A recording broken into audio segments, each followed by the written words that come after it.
depuis le début du procès. Et comme vous l'avez suivi, la Cour a bouclé son instruction.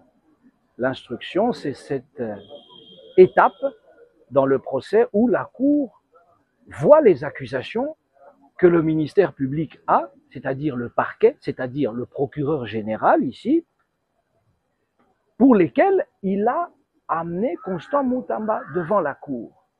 La Cour écoute les accusations et la Cour interroge le prévenu, la Cour interroge les témoins, vous avez vu des témoins, des experts, etc., pour se faire une idée claire, pour se faire une conviction.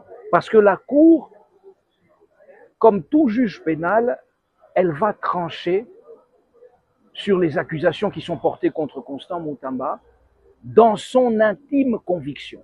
Elle doit se faire une intime conviction, mais qu'elle va motiver, elle va expliquer dans sa décision. D'accord? Donc, nous sommes ici à la 6e et dernière audience.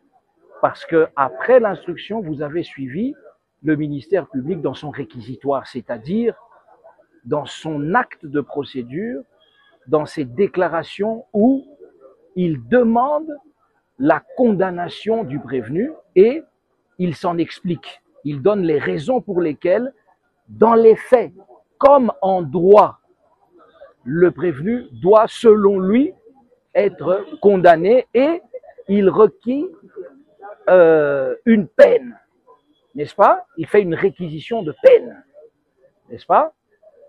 Il requiert que le prévenu soit condamné. Il a requis, j'allais dire.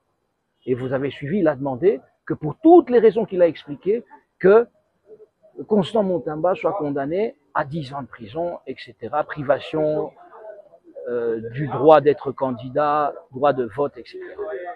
Et nous, maintenant, nous avons commencé à contre-attaquer, à nous opposer aux arguments du procureur général, n'est-ce pas?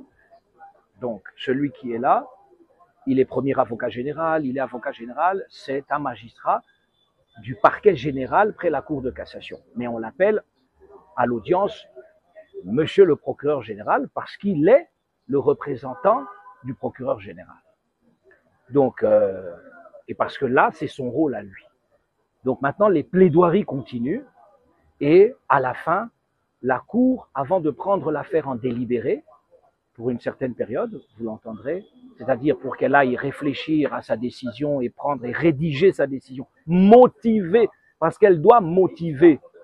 On ne vous condamne pas ou on ne vous acquitte pas sans expliquer. La Cour a l'obligation par la loi de se justifier quand elle acquitte ou quand elle condamne, hein, comme on va le voir ici avec Constant Moutamba. D'accord? Et donc, elle sait ce qu'elle va faire. Après les plaidoiries, elle va prendre l'affaire en délibéré. Voilà. Mais après les plaidoiries et